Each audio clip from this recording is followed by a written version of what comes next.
You're watching the Cannabis Broadcasting Group here at cbgtv.com. So what are you doing? Nothing.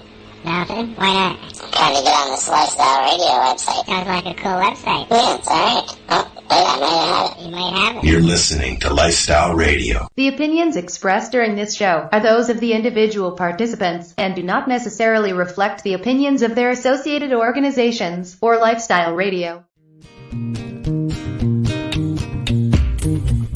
You like music, you like weed, well, we gonna be good friends indeed. This is how much I like more than smoking trees. They'll make you dance the do-si-do and teach you how the chiba grows. Smoke a bowl on the 420 radio show. On Lifestyle Radio. What'd you think of that, man? I didn't really see anything. You weren't looking. I saw my picture like an idiot, but other than that, was I supposed to hear anything? You didn't hear it? And I also look quite different, apparently. Yes, you do now. That's funny. I went through all of your profiles to find the perfect pictures. Yeah. And that's the one he picked. Yep. Well, that was, I think, after a yoga, I think, or something like that. That's when I was actually being healthy for a change. I haven't been healthy in a while. Why be healthy? I was gonna. Oh, it's just time. It's for me. Yeah. I feel better when I do it. How old are you now, Len? I turned 50 in May. 50?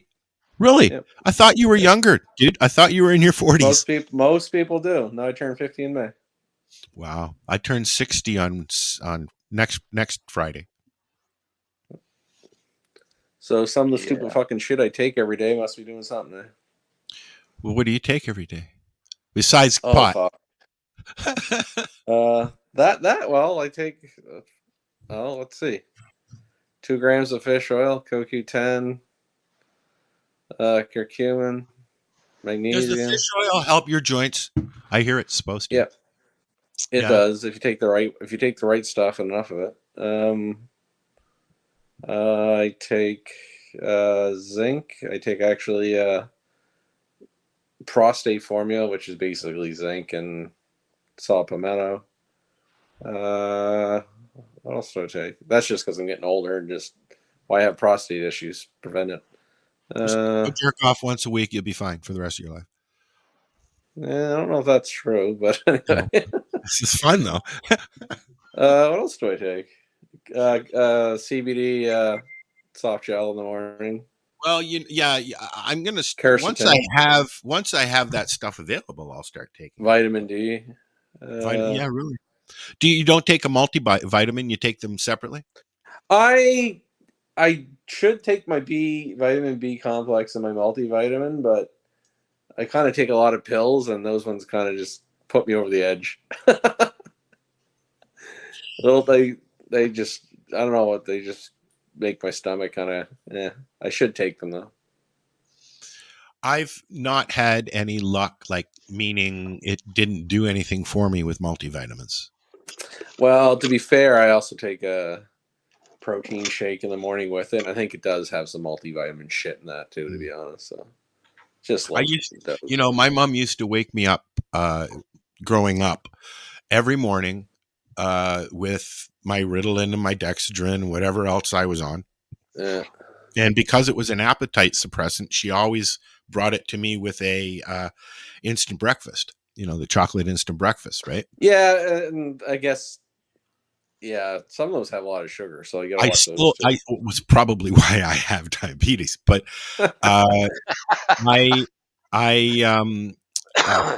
it got to the point where I was not eating, because they're both appetite suppressants, right? And I wasn't eating like I was supposed to, not finishing dinner, that kind of thing. So my mom started putting a raw egg in it every morning. It's a protein. Yeah. Mm. So, yeah. You make your own protein shakes, Lenny, or are you buying them? A couple of years ago, I made my own. Oh, you mean like make my own protein powder, like my own formula? Well, no. Do you make your own protein shakes, or you go into booster juice every morning?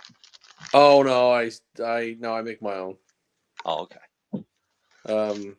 I like booster juice, but there's no offense.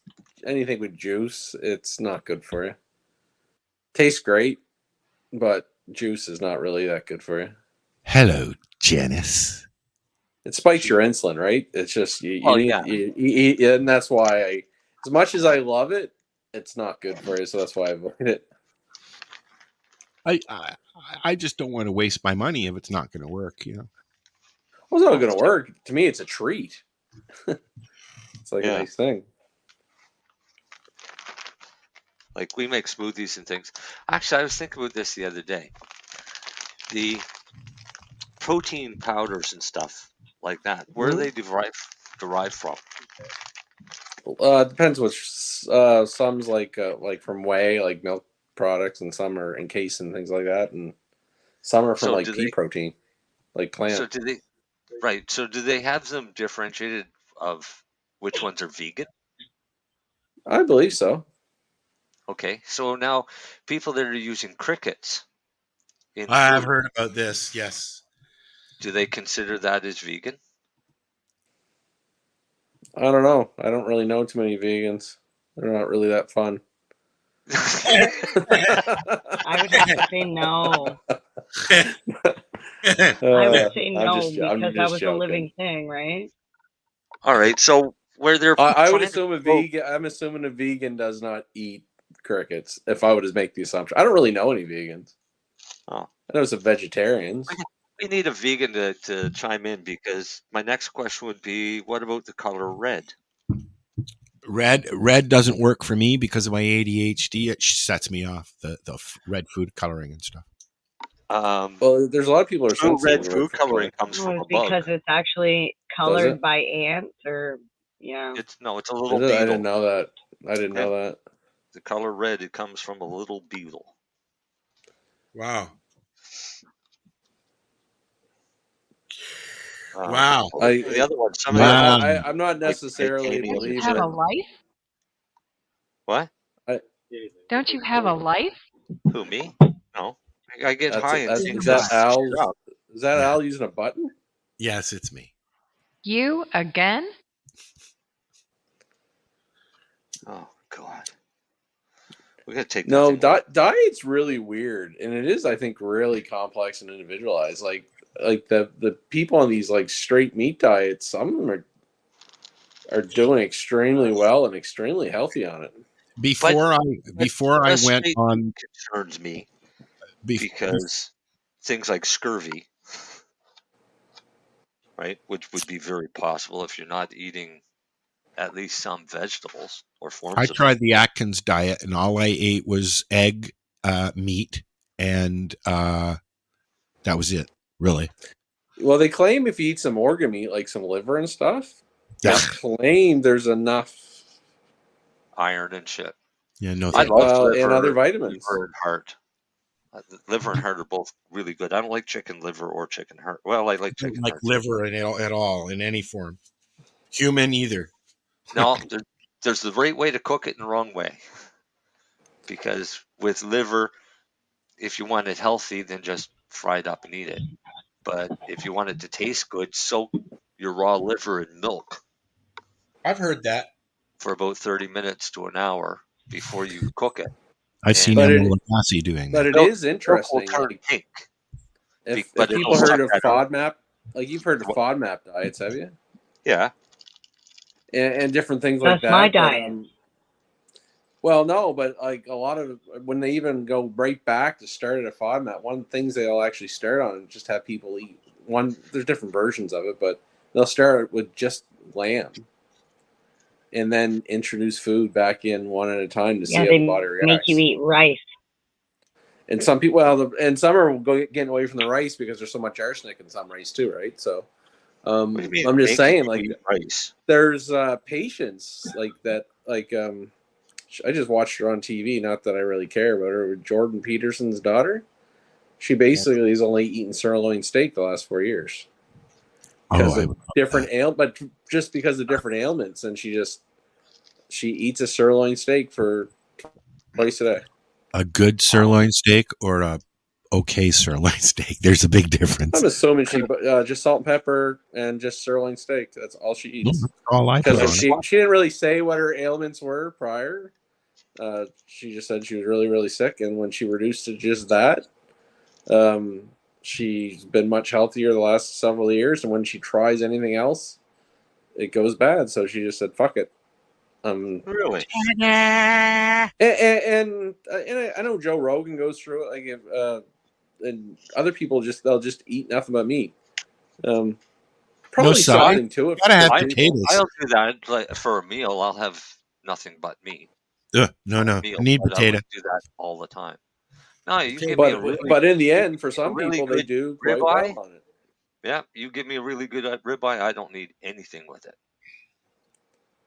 I personally think it depends if you have things like IBS and stuff.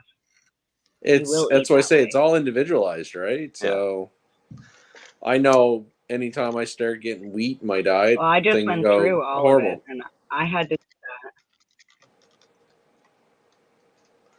that. The only things that bother me in my diet is dairy. Yeah, dairy. But you know what? Dairy isn't so bad now. Although if I eat real cheese, I get gummed up and it's bad for a week. But I recently started eating lactose-free cheese. Yeah. And lactose-free sour cream. Excuse me. And it's actually, it tastes, I know you don't like sour cream. It tastes no different than, and it's Gailey, so it's good sour cream. And it tastes no different than the regular stuff. It's not even like the light stuff. I hate the light stuff. But do they add something into it to make it lactose free? You know what? I have really no idea. I just know that when I eat real cheese, sometimes I have a hard time, having a movement in the morning. Yeah. I'm going to find out. Okay. You do that. The research.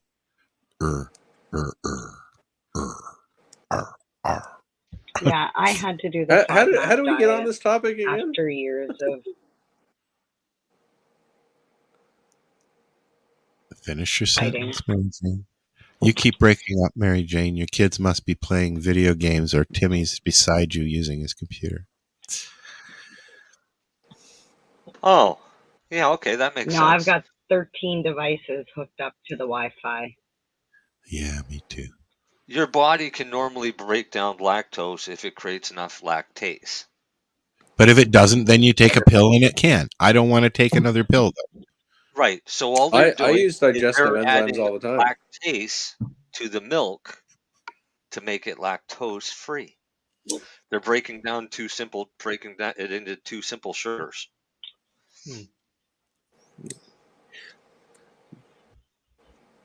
So yeah, they're just adding lactase to the milk product. So lactose free cheese just has lactase added to it, probably. To remove the lactose, to break the lactose into two simple sugars.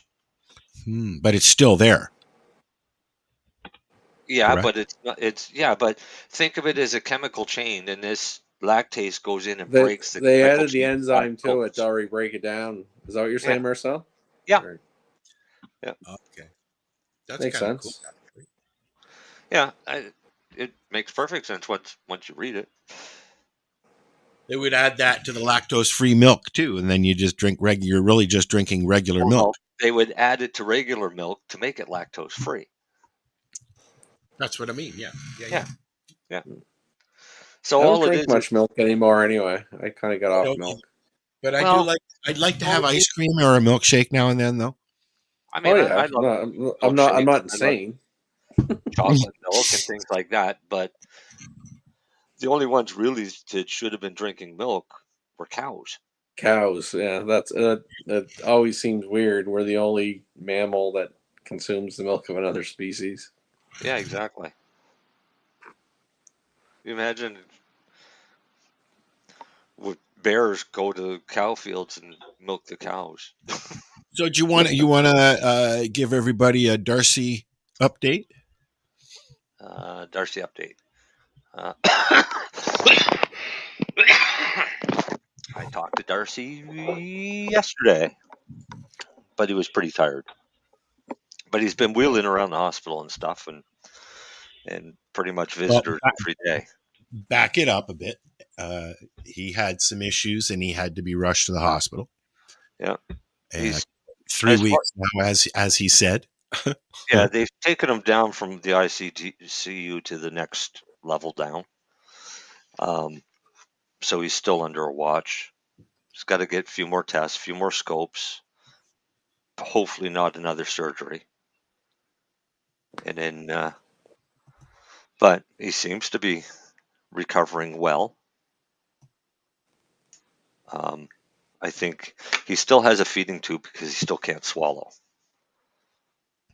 Oh, well, that sucks. Yeah. So it's really irritating for him to talk because he's got a tube running down his throat. So I told him they should just put a hose and a tap into his stomach and pump food directly into it that way through his stomach. He's already got enough holes in it now. Well, I'm glad he's all right. Yeah, well, he's getting there. He's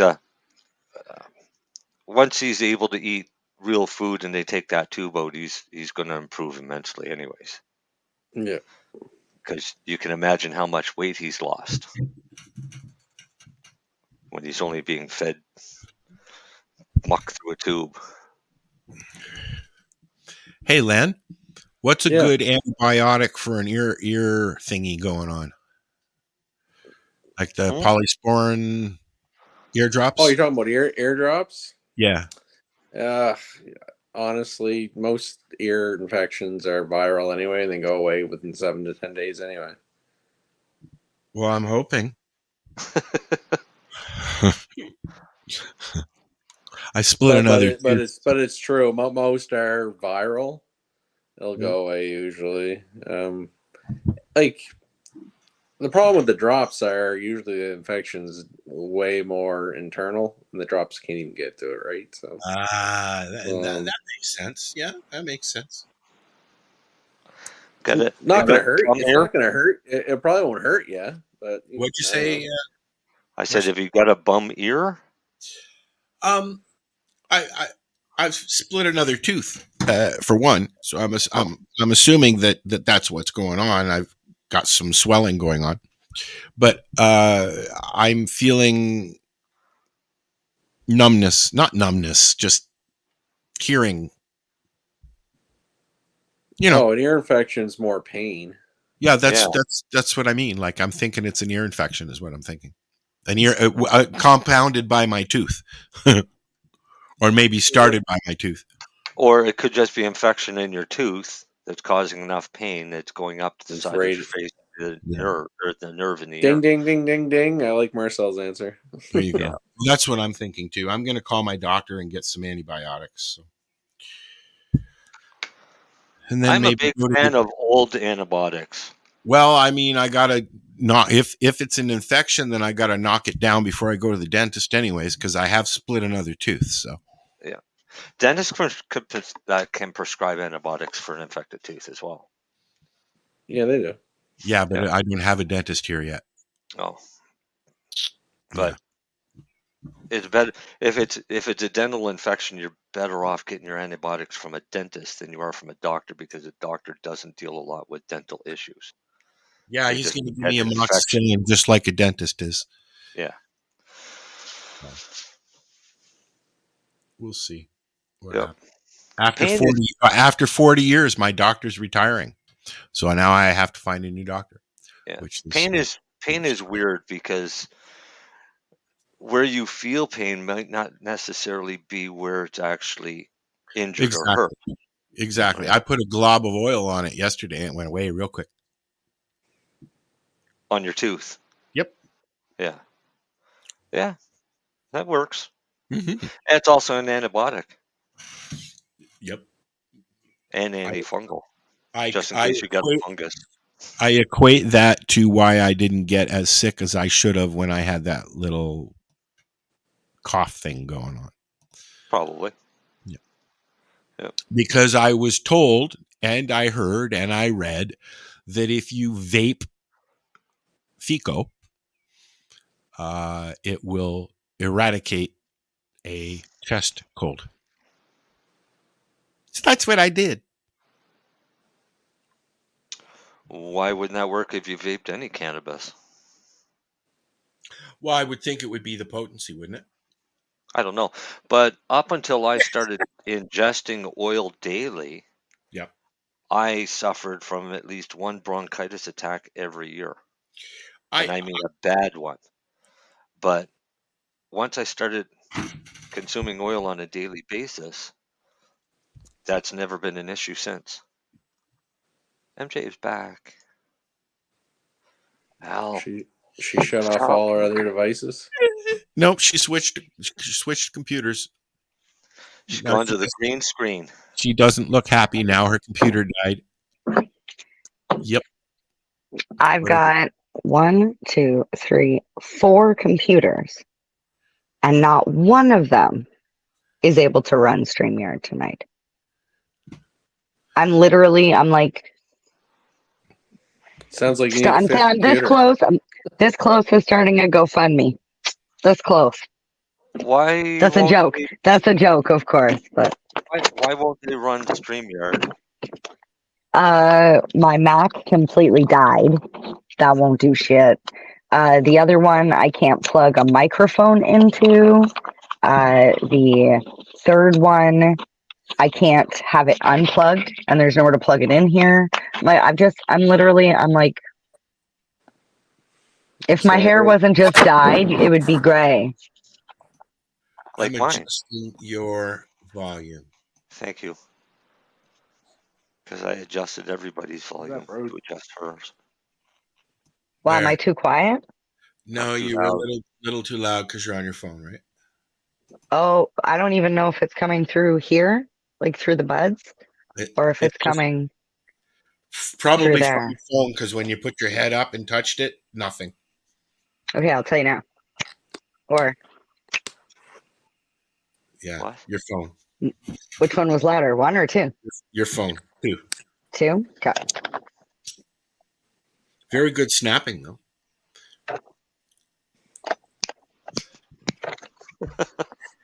Everybody snap their fingers now, so they can do it.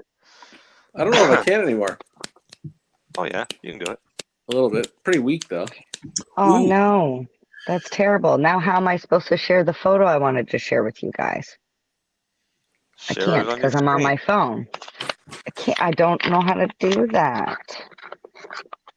Yeah, I'm on my iPad. There's limitations like doing this not on a laptop or a computer. Oh really? I recently my Chromecast, my speaker got knocked off again and again and again, and now it's dead. So Marcel, you know what I did? I took 2 spongy, sticky 3M thingies, and it ain't going nowhere now. But I decided to plug my Mac right into my monitor, my TV. Yeah. So now I just have a Super Mac in the kitchen, in the living room. Oh, so you broadcast your Mac on the big screen. It's just, lids closed, and I can watch whatever I want, work, whatever. It's huge. It's nice. It's a 42-inch screen. Nice. I like it. Yeah, man, I'm going to leave it like that. I bought a Chromecast for the TV in the guest room. Then I had to figure out how to shut off Prime from being able to rent and buy movies. Cool. So I shut that off. I don't have that ability. What?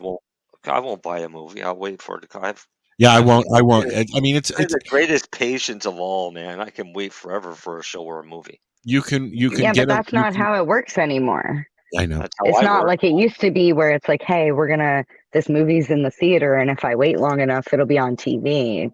There's streaming services. Like, what about That's My Boy? That was on Netflix for like 10 years, and now it's gone. It's not on any the streaming new services. Expendables? I watched the new Expendables yesterday at I one love of the that movie, shows. I love that movie, by the way. It sucked. It sucked, Len. This one What? sucked. Enough is enough. Expendable 4. Oh no, I'm enough talking is about enough. That's My Boy. I love that Oh, movie. okay. That's fucking That's one of great. my favorites. I can watch that again and again. I think and I've again. watched that like fucking 20 times. I don't know that movie. What is it again? Adam Sandler that's I'm not My a big Boy. Adam Sandler fan. and Andy Samberg. Yeah, it's like really good for Sandler. What was the Buttafuoco? It's sort of really no, it's not really that, is it? No, they try to kill their wife. Like a teacher goes to jail for seducing the kid, and the kid becomes famous. It's weird. I can't remember.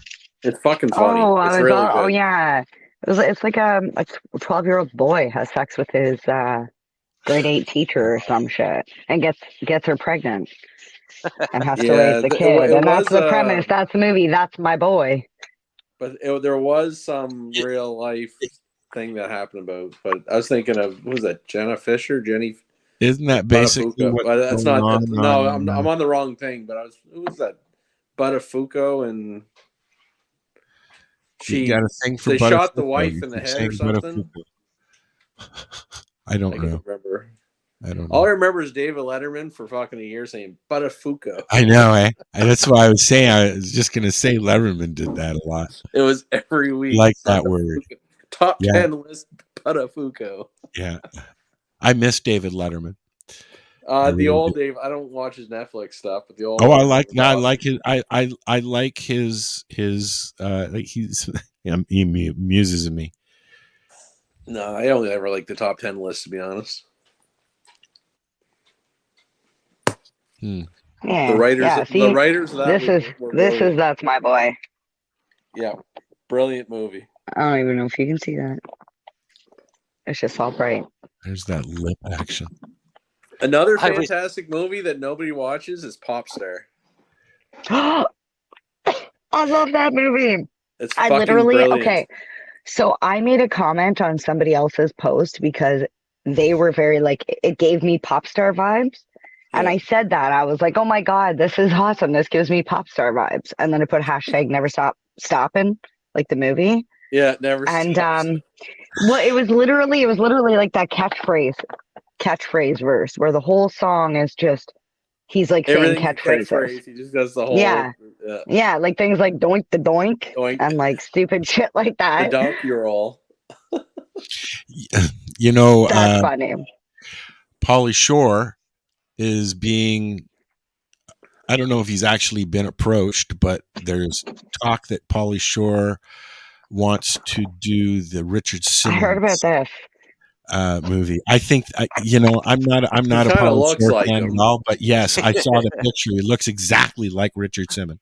How could you not be a Pauly Shore fan? I always liked Pauly Shore. He did a couple of shitty movies at the end, but Son-in-Law is fucking awesome. Encino Man, brilliant. Encino Man, that was all right. But now it's his voice. I can't get over it. I love Biodome. Have you seen his latest one on Netflix or Prime or whatever, where he's House Guest? I haven't watched it because I'm kind of scared to. Oh no, it's good. Is it? It's a good movie. Yeah, if you like Pauly Shore, you'll like it. But I just have one question for Pauly Shore. If he does play Richard Simmons, I just want to know: are you going to wear a headband or not? That's all I want to know. He has to. No, because Richard Simmons never wore a headband. Marcel, get on the internet. I've seen him with a headband. He never wore a headband. Pauly Shore never wore a headband? No. Richard Simmons. Yes, why would he wear a headband on that afro? No, he didn't. Yes, he did. Welcome to the other side. No, he did not. I'm looking. Google it. Google it up. This is the shift. This is the shift in the paradigm where people are like the Mandela effect. Mandela effect shit, like something everyone thinks happens that never really happened. What's that called, Marcel? A Mandela effect. Because they believed that Mandela died in prison, when in reality he didn't die in prison. Yeah. He did not, but nobody. But people believe he did. Yes. Like for example, like the lines like Luke, I am your father. That's not how the line goes, but we all say it that way. What about It's a beautiful day in the neighborhood is actually not what they say. They say it's a beautiful day in this neighborhood. That's one I never heard of. I haven't found a fucking picture. Was it Curious George? Are you ready Does Curious George have a tail or not? I found one, but it might be airbrushed in. You didn't find one. It's worth noting that on the internet there is not a single picture of Simmons wearing a headband. The only available pictures are of the impersonators who dress up as Simmons on Halloween and were seen donning the headband. Huh. So this is a huge argument Simmons. Because every single Halloween costume for Richard Simmons comes with a sweatband. A headband. That's what I see. Yes. Okay, do you know why? He never wore a costume. So a Richard Simmons costume would be a tank top and a pair of shorts. Yeah. Because that's what he wore. Was a tank top and shorts. Yeah, but like I can see like the flag shorts. How do you charge somebody for a Halloween costume when they probably have it in their friggin' closet? Well, yeah, but no, they literally. Headband, right? No, you put the afro with it. You sell the wig with it. Oh, yeah, and the headband that holds the wig on. That's funny. There's a bunch of them. Like George, Curious George, never had a tail. Yeah, I knew that one. I was like, I thought he had a tail. Yeah, I would have got that one wrong. I'm actually looking at all this shit right now.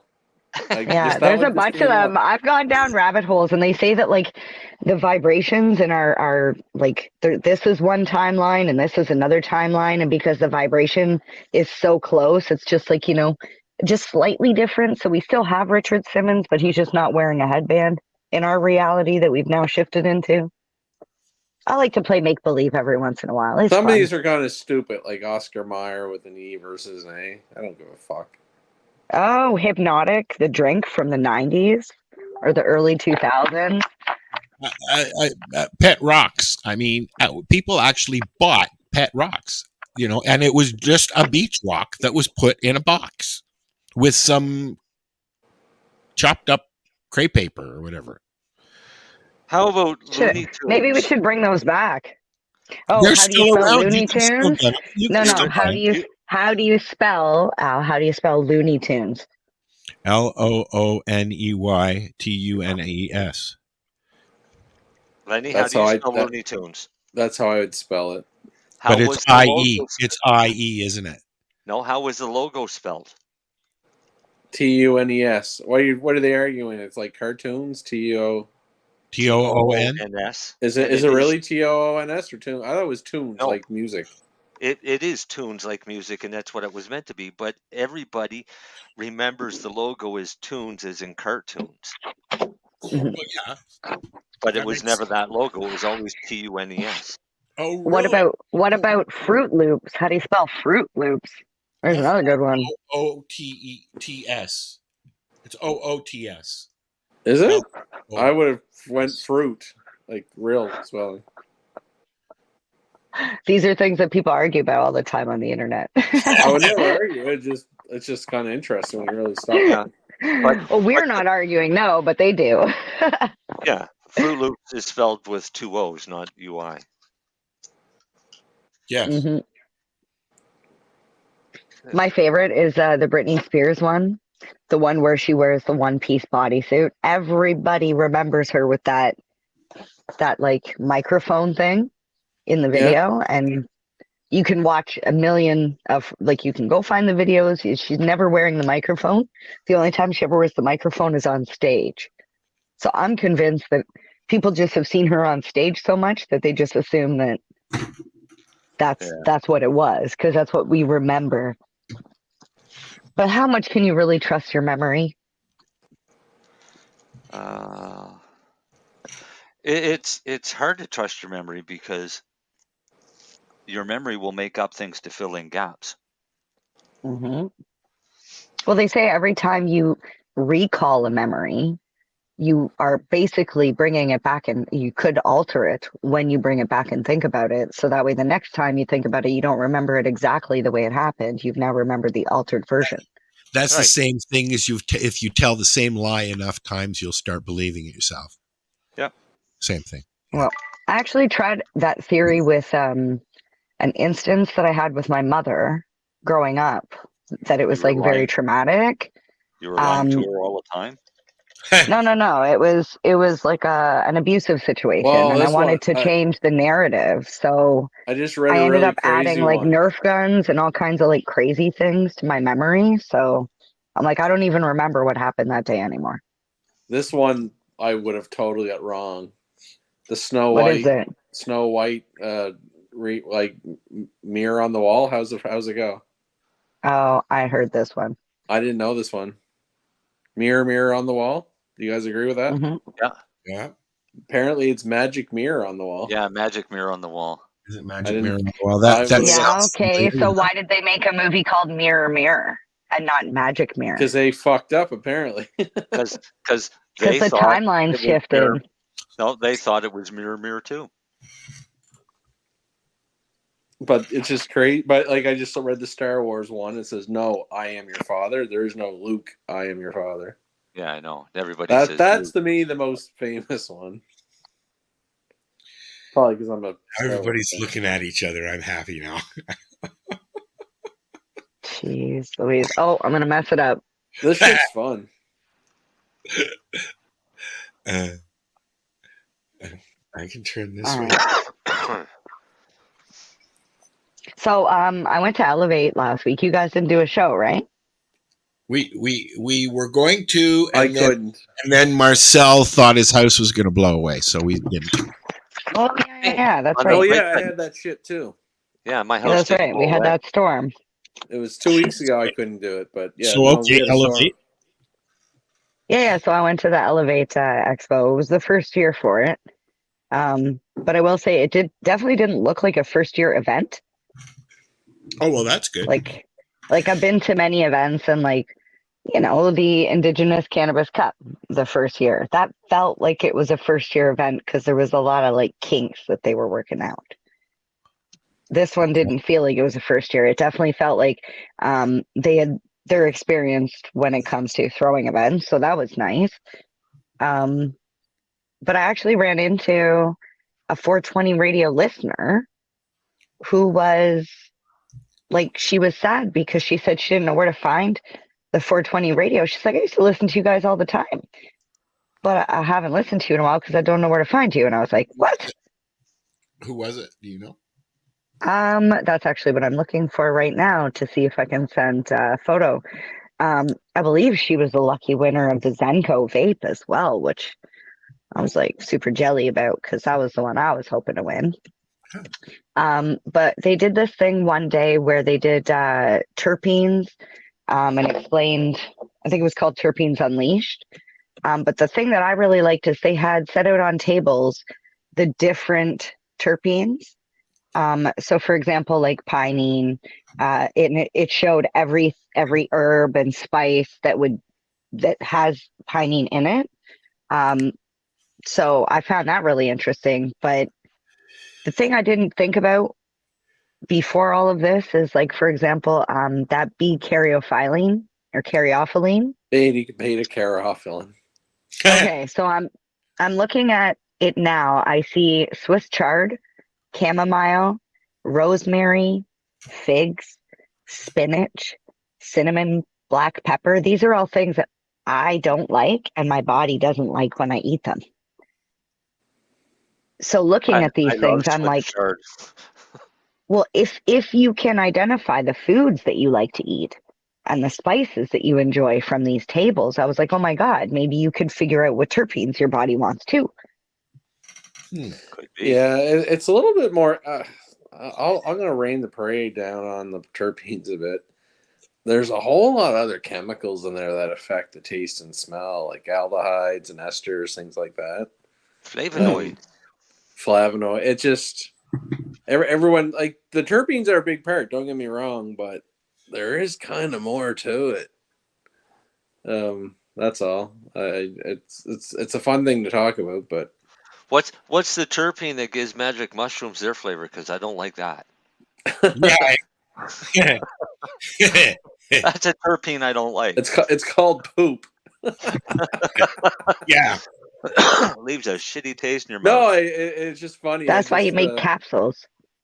Mm. Yeah. But guess what? When you burp, you taste it. Yes, you do. Yeah. I never eat that much. I only ever eat like this much. But baby here's a cool trick. If you make a capsule, put ginger in it. Oh, shrooms? Why? Yep. Yeah. Because the ginger will counteract the nausea you get. Yeah, that's a little trick for a lot of people. Like, even if you really? don't want to be How that much? fancy, go get ginger Gravol at the pharmacy. Yep.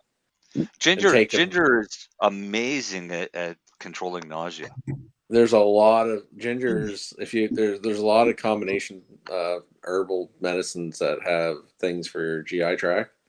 Yep. Good, like a lot of zinc carnosine helps your barrier tract. I'm interested in that Ginger is because amazing. I usually wake up in the mornings feeling nauseated from the diabetes and the metformin. Ginger.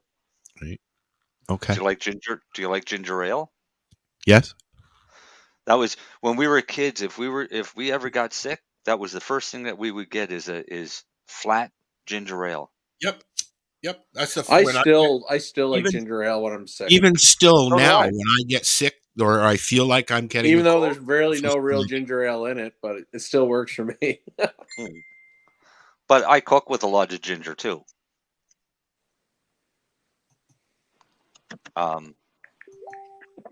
We actually use a lot of ginger in a lot of the food that we make.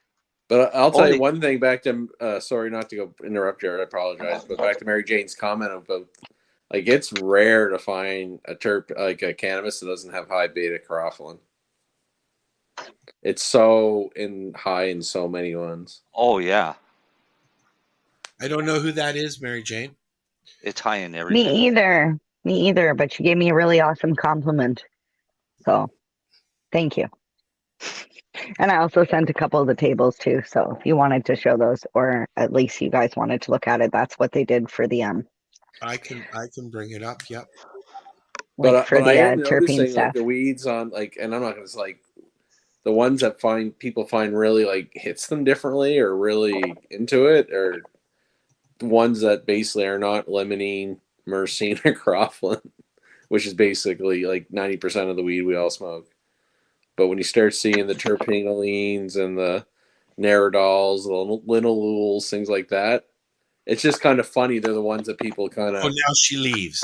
I pull up. No, I'm coming. I think she's trying to show her picture. Here, I dropped my doobie. So here's the first picture. This is from Elevate. Where was it? Toronto, wasn't it? Where? Yeah, it was at the Mirage Banquet Hall in Toronto, kind of like a Etobicoke area. Cool. License? Beautiful spot. Yeah, it was all legal, all fees, and retail and bud tenders and. Cool beans. And you saw a lot of people we know, I'm sure. Oh my God, yeah, and some new people too. Oh, awesome. Yeah, lots of new people. Yep, we also seen Truro. I picked up some tit animal. You get the tit animal? I did. Wait. You were allowed to purchase at Elevate? Sample. These are samples. So in the cannabis rules and regulations, they've allowed for sampling for bud tenders, anyone with CanCell licenses and stuff. So that way they can go and test, get the products to test them. So that way they can, advise people that are on all the new products. This is new? Yeah. This is part of the changes that they're making? Or? No, it's... Okay. I'll give a little... Since Lyft, at least, right? What's that? How long has this been? It's been a while. Well, this is what Lennie was talking about at Lyft. We were talking about this at Lyft, weren't we, Len? I believe so, but what it is, you can... The issue is... Health Canada federally has never actually given away to sample. In theory, everyone is allowed to gift 30 grams, blah, blah, blah, blah. But how it actually leaves an LP facility to get into the hands of that bud tender like Mary Jane, it's actually up in the air. However, provincially, Alberta and Ontario, provincial governments are okay with it. But federally, there's really no SOP or procedure to do it, so it's kind of a fuck show. We want to know the truth. But you can't consume on property. That's up to the facility, like kind events. If it's outdoors, if there's an outdoor designated smoking area. We're getting close. We're getting close. Yeah, so it's the part that still frustrates me is because we're still working within bylaws and stuff like that. And the part that's so aggravating. Okay, I don't even drink, but if I did, this would piss me off. Okay, I can have a joint now, but I have to finish my joint and go over there into the bar area and have my drink. But I can't take my drink outside the bar area, and I can't have my you don't think I'm educated enough to consume and hold both at the same time? No, it's the rules and regulations. Doesn't think you're smart enough. Cheers to rules and regulations. Yeah, but I understand we're still pushing for changes and stuff, but that's one where I'm just it's really frustrating because people they're making a killing off drinks. I will say that because every person that buys a drink that goes out for a joint leaves their friggin' drink on the table and they never come back for it. They go get another one. But yeah, no, it's interesting how even technically even how us getting those samples there, it's kind of questionable. But I don't give a fuck. Health Canada can fuck off. You heard me. You know how many times I leave those events and I'm like, whoa, because I never consume anything new at an event because I'm worried that you end up smoking something that's infused or whatever. And next thing you know, I'm fucking like, oh my God, Timmy, you need to take me home. I don't do that. I take everything home and I sample it all at home where I know that I can just crash if I need to. But now I'm carrying back all of these samples and I'm in my head, I'm trying to do the math. You got to do your math unless you have a medical license. Well, and here's the thing with these events is they should be monitoring, and a lot of them do. That's why you have the stamp card. That's why people are supposed to be scanning your thing. Did they give you a passport? Right. So that way you know that you've already picked up the sample. Like at Elevate, they had to scan your badge. As soon as they scanned your badge, you can't get another sample. Grow Up does the same thing. Right. Kind was a passport. So there's a Tro Cannabis page. So if you're a registered bud tender, you get a bracelet and the passport.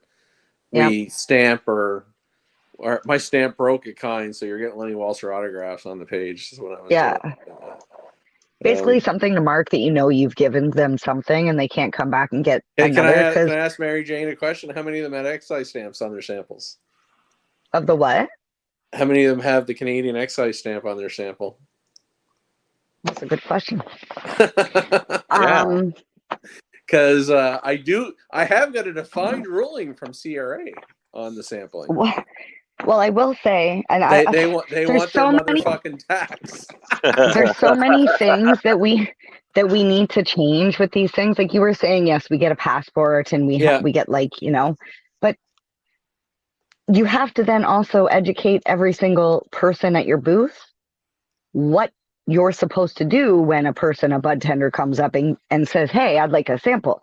There were booths that I went to hand them my card and they're like, what am I supposed to do with this? And I'm like, you're supposed to stamp it. And they're like, I haven't been stamping anything. Were we supposed to do that? Well, and they're looking around and I'm like, and then you get to another booth. You don't, to be fair, you don't no, it wasn't Elevate. It wasn't Elevate. The sending and not educating their staff. Well, and that's where I was getting to as well. When we were playing with another team, I'll tell you, this one was at Kind. The other one that I was talking about was not at Kind either. Yeah. But when we were at Kind, we were playing spike ball with these two guys, and they're all in teapot gear and whatever. We find out they don't even work for teapot. They just are there helping as promotional. Because I get it, you need extra hands, and their job is literally just playing spike ball. They don't need to talk about the product. They don't need to know anything about it. They're just there to bring the fun. Marco did that at Treating Yourself. With what he did was he had a whole bunch of people from the community man the volcano booths or the tables, and they all wore volcano gear and stuff because volcano gave them gear. That's all it is. Wait, which one is it? Is it this one? Or this No, one? you talking about Holy. What's that? There should be a stamp right over top of it. Greg, Or you mean see that this little thing? lovely thing Yes. from Churro Cannabis? Compliant, motherfuckers.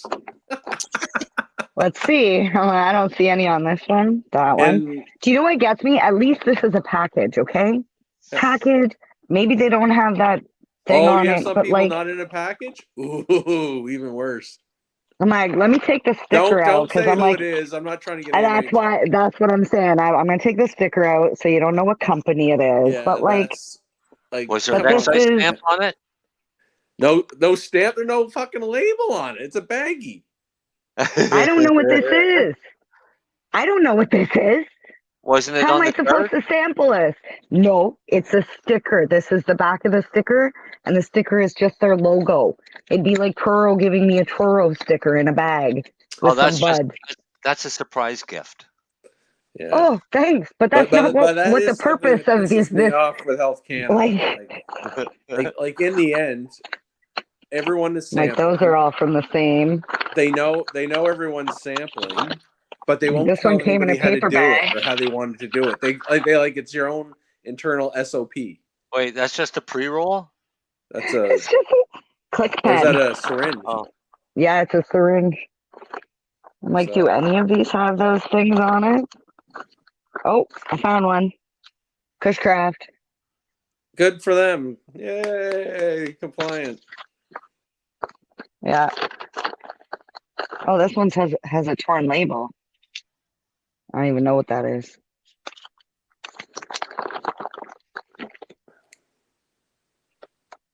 This is a big basket, though. I'm excited for this one. Some lotion. I don't see an excise stamp on it, though. No. Full spectrum CBG and CBD plus THC pain cream.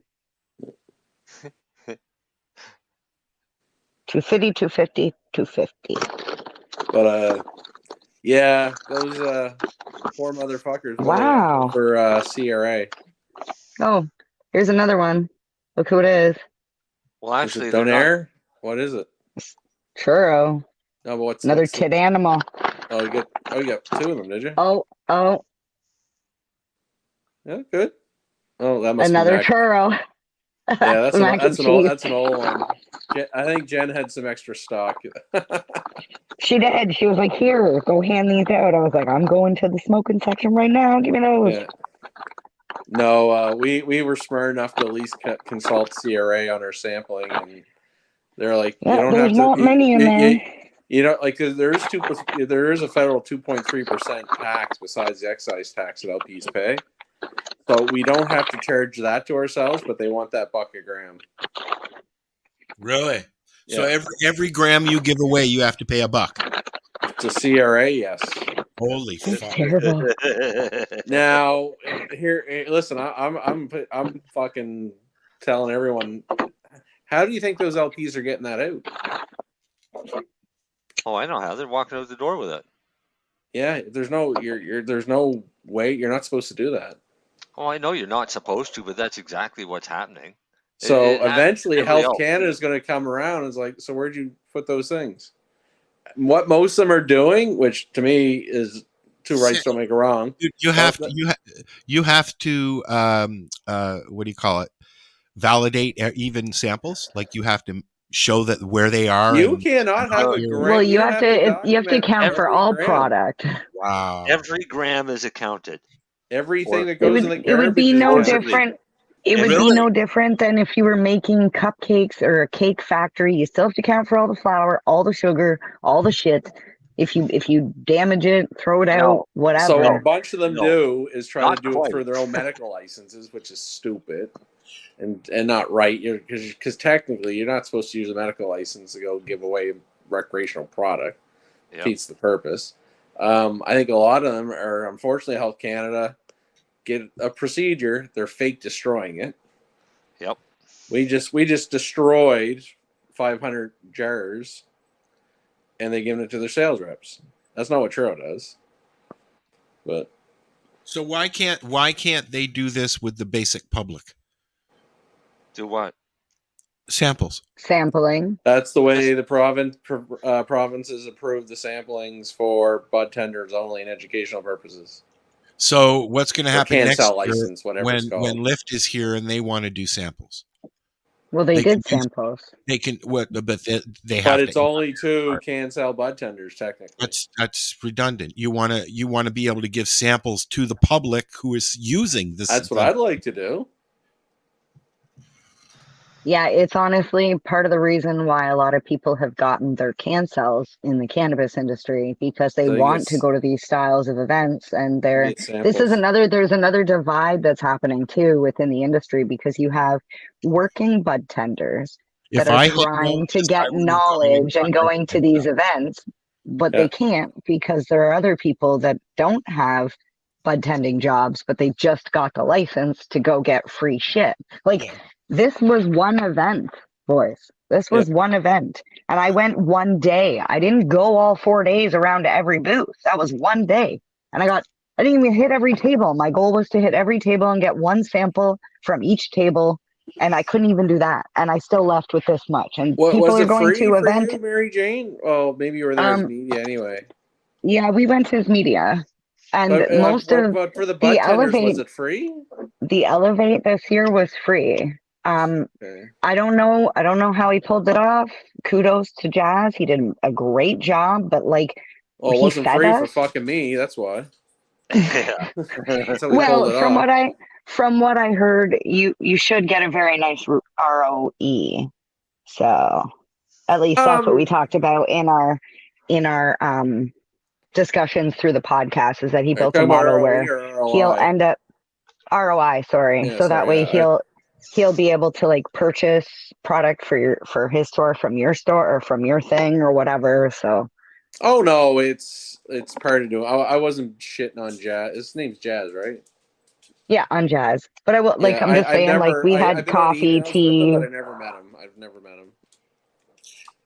Well, actually, that's a lie. I met him at Kind. That's a lie. I did meet Jazz. That's false. Yeah, it was a very well put together event, and yes. I could see. I don't know if maybe he did it free this year just because it was the first year and to get like traffic in the door, but and like maybe next year it won't be free.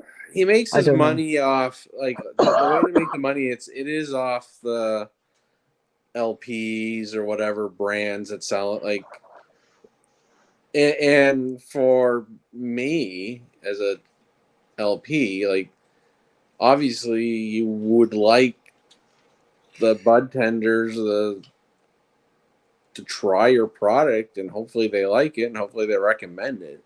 Like, that's the kind of point. I would rather I think that LP Al should was saying, I would like to actually start servicing like the public. Mm-hmm. Well, yeah, that's what I mean. And you're going to have to start pushing that, buddy. Come on, you can do it, Len. Oh, I've been pushing for 2 years. Well, that's basically what I do. I'm not sure when he's pushing much longer, to be honest. Let's let people know that. Well, Lenny, that's basically what I do with a lot of my samples, because, like, you know, in some of the doob tubes, there's 2 samples and there are 2 joints. I'd smoke one and I gift it to a friend, whether they're a bud tender or they're just an average consumer, so that way they get to try all this stuff too. Like, I think I just went into the local Tokyo Smoke here and dropped off some Donair Kush to the bud tender, one of my favorite bud tenders. He keeps me stocked on my teapot drinks, so we're tight. I heard teapot drinks are good. I haven't had one. It's the only place here in my city in Belleville where I can get the drink I want, so that's the only one that'll carry it. I just heard about the brand. That's the ones that are from like Maine or Massachusetts, aren't they? I don't know. I think they are. They're somehow tied to like a New England beer company, like financially. I heard they're a really good brand. I think that's the people who owns Twisted Tea. The people who make Twisted Tea. Is that who it is? Yeah, I think that's. I heard they're pretty. Yeah, it's a big beer company. That's. But I know Oh, is it the Boston Beer Company? Yes, I believe that's it. Okay, so I will say I've tried all 3 of their beverages. The original iced tea. Oh, okay, I'll start at the beginning. The reason why I like all of that brand is because it's non-carbonated. And I have yet to find a drink that's cannabis infused that is non-carbonated. I'm like, if anybody has them out there, you have suggestions, please give them to me. Because I'm always looking for new ones. Al's been getting syrup from Tim Barnhart at Legacy 420, and he makes his own drinks. Okay, because I know Tim was doing iced tea, and he was doing carbonated drinks, but I found his stuff was very distillate-y. You can get like just the syrup, so you can make it whatever you want to make it into. Yeah, my fear is that it's still distillate, though. Yeah, I guess I get that. You know how I don't like anything distillate.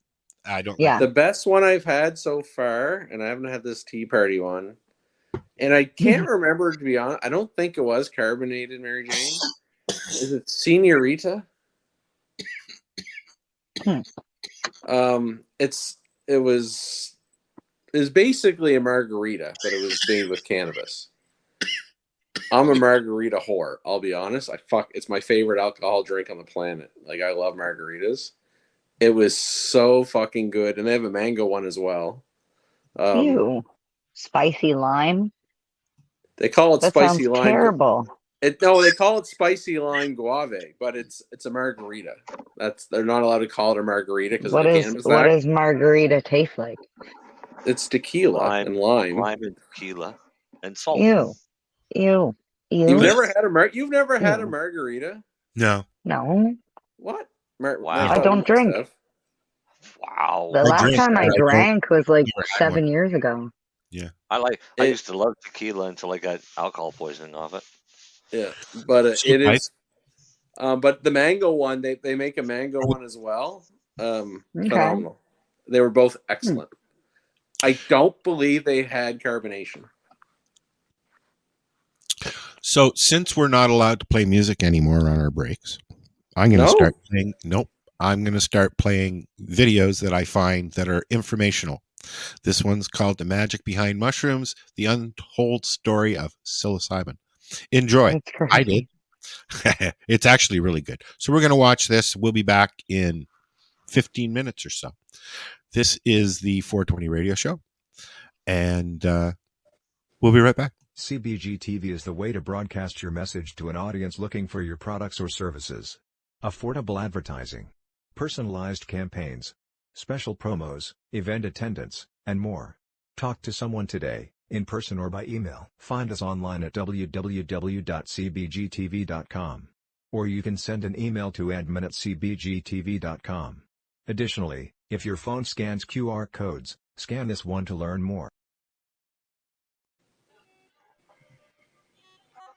I recommend a healthy dose of psilocybin mushrooms. And I'm glad they're against the law. You know what happened when I took them? I lay in a field of green grass for 4 hours going, my God, I love everything.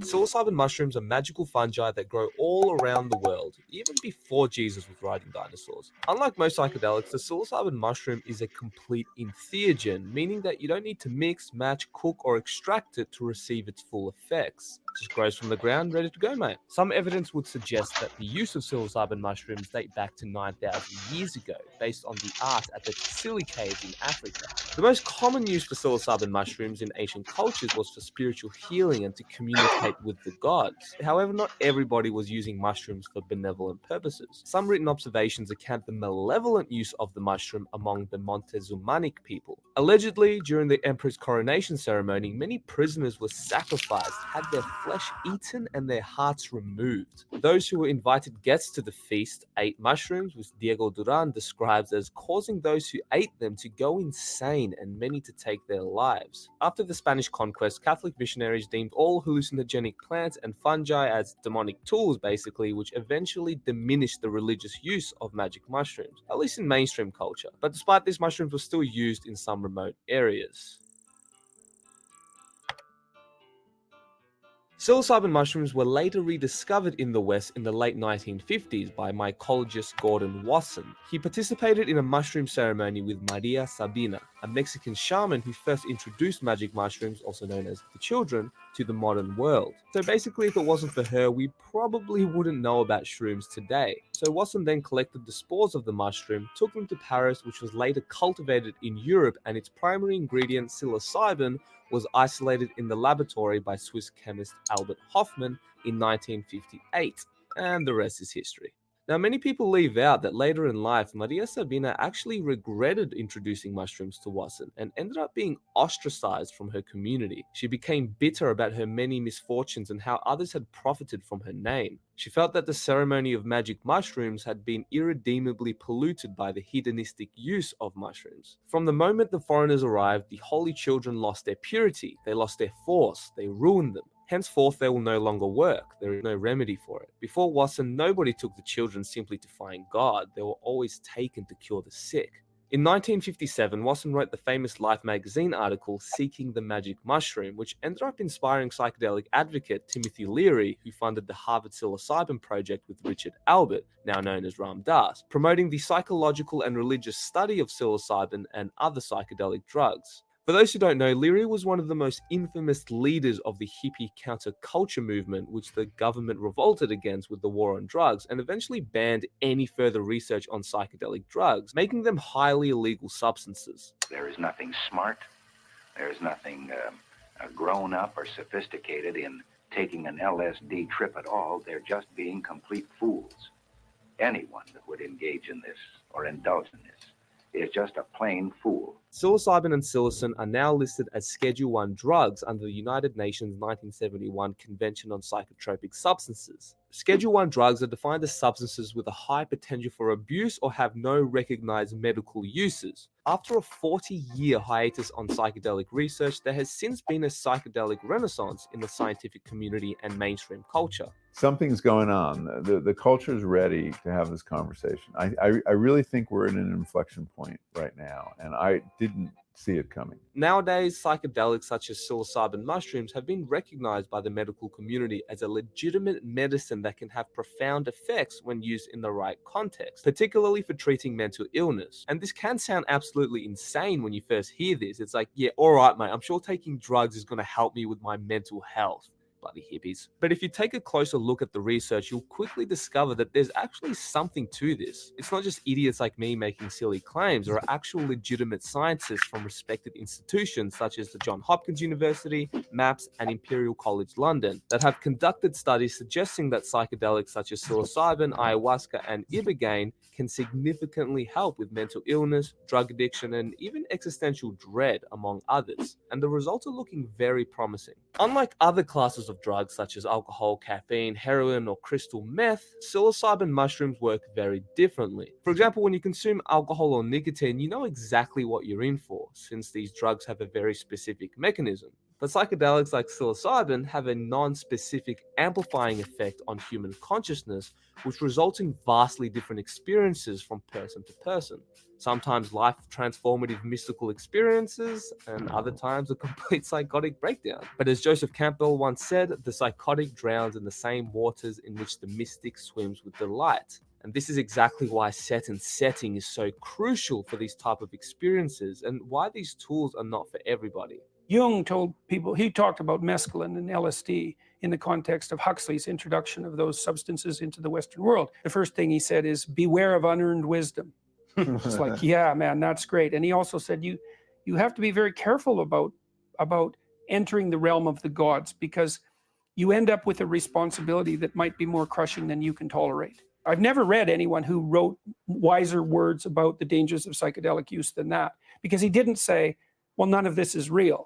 He said, it's more real than you want it to be. And so watch the hell out. When ingested, psilocybin, the active ingredient in magic mushrooms, quickly metabolizes into psilocin, which acts as a 5-HT, 2A, 2C, and 1A agonist. Now, in English, this means that psilocybin attaches to our serotonin receptors, similar to a key fitting a lock. Serotonin, which is primarily found in the body's stomach and intestines, is the chemical responsible for regulating mood, visuals, decision making, sleep, and digestion. Physically speaking, psilocybin mushrooms are virtually non-toxic and anti-addictive. In other words, it's almost impossible to physically die from consuming mushrooms and to develop a physical dependence. I mean, it's not very often you hear of a shroom addict. Got to see those fractals, man. However, psychologically, this is another story. But at the end of the day, this really comes down to the individual's mental state and the environment one trips in. The mushroom experience is notorious for giving you access to the unconscious, which of course results in different experiences since everyone has a unique mind. Maybe this is why quote-unquote bad trips can be so terrifying, because they can show you repressed aspects of your psyche, which can be quite uncomfortable, especially if you've been running away from your shadow your whole life. And this is why building the foundation of your mind is of utmost importance. Similar to most psychedelics, mushrooms are a perfect example of extreme polarity within the human experience, especially at high doses. In fact, many times a mushroom trip can either take you to heaven or hell, sometimes both within the same trip. However, I do want to distinguish a bad trip from a challenging trip. A challenging trip, which may be perceived as horrific at the time, can actually produce long-term benefits when integrated, whereas a bad trip can cause severe psychological damage, which may not be super common, but it definitely does happen, which needs to be acknowledged. We can't always pull a Leary and blindly worship the mushroom gods. We must stay critical and see things as they are. I mean, let's not forget that it's this sort of reckless behavior that fueled the prohibition of psychedelics in the first place. In the best case scenario, psilocybin has helped people with clinical depression, cluster headaches, bipolar syndrome, OCD, nicotine addiction, and even existential despair, which in some cases results in literally saving lives. Now, in the worst case scenarios, mushrooms can do quite the opposite and actually trigger PTSD, depression, and existential despair. Some people have developed full-blown psychosis, which they never recovered from, and others have even taken their own life. Psychedelics are no joke, and remember that we are just at the infancy stage of psychedelic research. There's still a lot that we don't know, but what we can say is that psychedelics are incomprehensibly strange and ineffable. I believe that there's a transcendent ethic, and I do believe that it touches on the metaphysical. I believe that people experience that because people are perfectly capable of having unutterably profound religious experiences. And the naturalistic materialists don't know what the hell to do with that. They have no idea what to do with that fact. Say, well, it's delusional. It's like, well, hang on a sec. People who have those experiences appear to be more successful and healthier.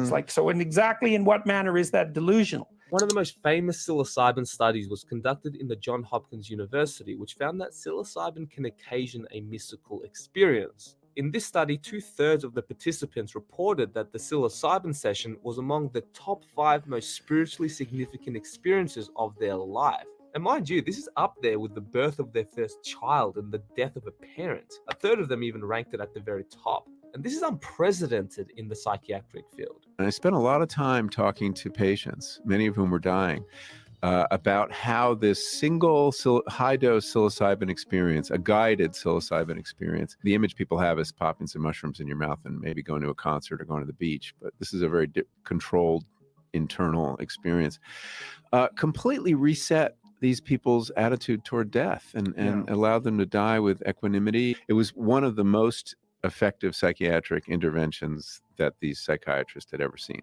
Now, of course, we must note that all of these studies carefully screen their patients and make sure it's in a very controlled environment with professional practitioners that help the participants before, during, and after their psilocybin experience, which isn't exactly how most people trip on mushrooms in the real world. There's a big difference between consuming a carefully measured dose of psilocybin with a psychologist in a controlled environment and just taking mushroom caps in a festival, which is obviously a very unpredictable environment. And at the end of the day, it's the integration phase, which is even more important than the trip itself. As I've stated before, mushrooms are an extremely polarizing power tool. It can be used practically, such as building a house, or destructively, like accidentally chopping your arm off. This is why it could be wise to work your way up and safely learn how to use the basic tools first, i.e. meditation, exercise, diet, shadow work, etc. The scientific research behind psilocybin is looking very promising, especially because it's unlike any class of compounds on Earth. And just like any profound technology, it has the potential to be used towards the good of mankind, particularly in the mental health scene, if used responsibly, of course. More people are anxious, depressed, and committing suicide more than ever before in recorded history, so obviously something needs to change here. Perhaps we can consider opening up therapeutic centers with professional guides that administer psychedelics for those who wish to safely consume them. But we must also stay super vigilant when approaching these powerful tools which demand respect. They may be all fun and games in the lower doses, but if you use mushrooms irresponsibly, they may not be such a fun guy. Psilocybin has the potential to help you step outside yourself and observe life from a different perspective. And I don't think I'm just speaking for myself when I say that these life-transforming trips can result in gaining compassion, insight, and self-knowledge that we as a human race so desperately need during these turbulent times. And the most mind-boggling thing about psilocybin is that you only really need to do it once or twice in your lifetime, and it can really stay with you for the rest of your life. Now, of course, I'm not saying go out to your local forest and munch on these mushrooms. If you're not prepared and go overboard with these drugs, you can really mess yourself up and lose grip of reality and develop solipsism and derealization and things like this. However, with the responsible use of psilocybin, these compounds can transform not only the mental health scene, but how we view consciousness altogether. Like Stan Groff once said, psychedelics used responsibly and with proper caution would be for psychiatry what the microscope is for biology and medicine, or the telescope is for astronomy. And for obvious reasons, making nature illegal has never ended well. I think it's our birthright to have the freedom to explore our own consciousness as long as we're not hurting anybody else. Unbiased education is the key here, not throwing people in cages because they prefer a different drug than you do. But whether you're for or against psychedelics, I think we can all agree that psilocybin has an incredibly profound effect on human consciousness. And I don't think it's too far-fetched to say that we're barely scratching the surface here. I don't think there is much doubt about it for you and me, for many of us, that at least psychedelic chemicals, not all drugs, but psychedelic chemicals, have a capacity to cut through places where you are attached and clinging, to set them aside and show you a possibility. The problem is that they don't allow you to become the possibility, they only show you the possibility. Then after a few hours, you lose the view of the possibility and you have it only as a memory. I would be a hypocrite if I knocked drugs. At the same moment, let me point out that it is not a full diet. And once you know the possibility, you might as well get on with it. Getting on with it means cleaning out the places that you have the attachments, not overriding them. And what chemicals do is they override them. And finally, you get so greedy to be done that you just start to want to deal with your shit rather than pushing it under the rug all the time. And at that point, you start to not try to get high, but work with your lows. And then drugs lose their savor or their pull. For some people, they could be useful, but I don't believe that for anybody that's able to sit in this room and know what I'm talking about, they are any longer necessary. What's going on, everybody? It's Adam here.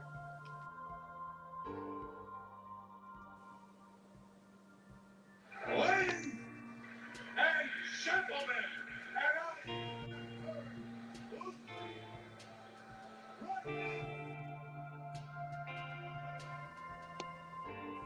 Hey, this is Cheech. And this is Chong. And you're listening to Lifestyle Radio. What is it? Lifestyle Radio. Say it one more time. 420 Radio? Woo!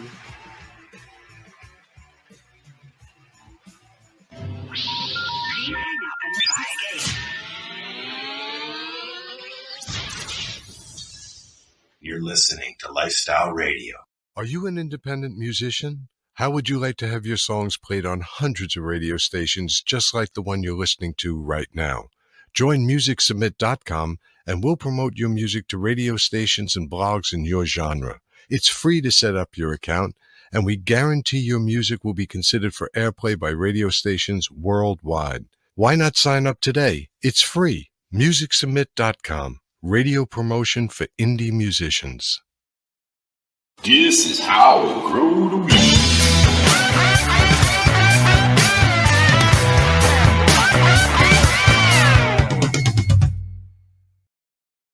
That's the next one I gotta do. Dun dun dun. Hey, where'd she Everybody, go? She they all was left just us. right here, and she left. So was he. Oh, well, he just didn't. He left his chair. Oh no, he just moved his camera. He just turned around. Yeah. I was watching YouTube. Add the stage. And she's back. You were watching YouTube. You were watching that video? Did you watch it, Marcel? Yeah, I've seen it before. It's a good one. It's actually really good. Oh no, I watched it before. I've seen it. I just that's why I just I went and got a drink and just figured, let me check out YouTube for a bit. And some guy had a 4K thing of Cape Breton Island, so I just started looking at it. Which I don't know why. It's like I've been there many a time, so I don't know what the fuck why. So no, you said 15 minutes, and I was like, yes, bathroom. The only interesting thing, I think they were from Quebec, and I was like, so we're going through the town of Addict. Baddick, the deck.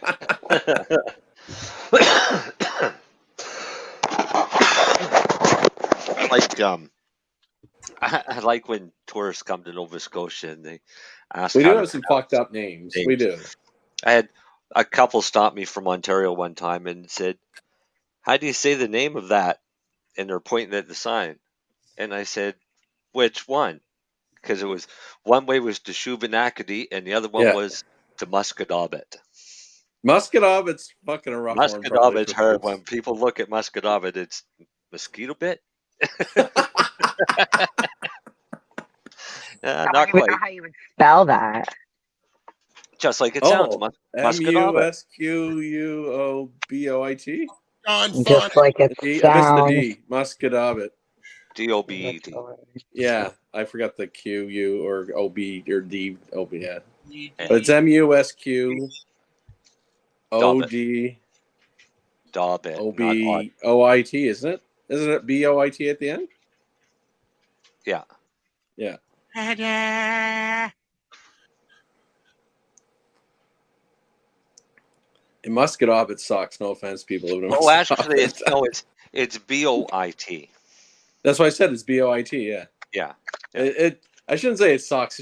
It feels so far to get there. But it's not that far, really. I don't know why. It just feels so long to get there, though, man. I felt that way about Belleville. Yeah, but Belleville's not far. Like 2 minutes, I'm already here. In Lenny's case, Muscadaubit Harbor would be a long way away. I guess Valley is only 10 minutes. No, I guess for me, I'm talking about Muscadaubit Harbor. To be fair, yeah. Well, it's definitely a mouthful. Oh yeah. Tatamagouche is another one. Tatamaguchi, I've heard. Yeah, Tatamagouche. Kijamakuji. Yeah. Keji is really a really hard one. Fuck, people can't say churro. Well, yeah, that's I had a hard time at first with churro. I was like, It's the T-R-U-R. Churro. Churro. I hear. What's funny is that you can say just say churro. Churro. Like the food. The food. Churro. Yeah, they say churro. Yeah. Hey, I say churro and nobody knows the difference. Yeah, I don't know. To me, it's churro. I don't know. It's easy. I say another one. I heard churro. Obviously, the Nova Scotia beer. Maybe you guys aren't aware of it. It's Alexander Keith's. Just your. Volume. Yeah, I disagree with that. No, but famous-wise, it's Alexander Keith's. Yeah, but I can always tell when someone's from a kind of an Alexander Keith's. Yeah, Keith's. Get it? Keith's. A Nova Scotian basically calls it Alexander Keith's. No, a Nova Scotian just calls it a Keith's. Yeah, true. Give me a Keith's, yeah. That's fair. Give me a Keith's. Yeah. But when I hear Keith's, I kind of giggle. My favorite Nova Scotia beer was always Olin's. Olin's actually, well, in pharmacy, there's called interchangeability between drugs, right? Mm-hmm. So me and my buddy Chris used to just call it vitamin K and vitamin O. They're interchangeable. Yeah. But Keith's did change. It's not the same as it was years ago. Like it's It's more like a like multi product now or something. It's not. It's like Labatt's Blue has changed too. It's just not like it was when I was a kid. All it's changed because when I come back from BC, I couldn't wait. I actually went to the liquor store at the airport and got a case of Olin's because it's unheard of in BC. Yeah. And it tasted completely It's different. still pretty close to what I remember. I had a few probably 4 weeks ago. I went to a Weezer cover band show in town, and did you? And yeah, actually, they're quite good. And they were called Pleaser. No, they were called the Corvette Sunset. Like they're a band out of Halifax, but they were playing a whole night of Weezer covers. Like they are a band, and this is just something obviously to pay the bills, probably. And it was fun. But I had probably half a dozen Olin's that evening. And a few joints. And a few joints. Yes. Well, it was hot in the bar, so I have to drink something. And you usually get a little thirst when you come in from the joint. And I felt bad. It's like, I don't want to just drink water all night. And wash it down with a beer. Yeah, so I decided to have a beer. I didn't expect to have 5 or 6. Maybe it was 5. Where was it, Belly Up?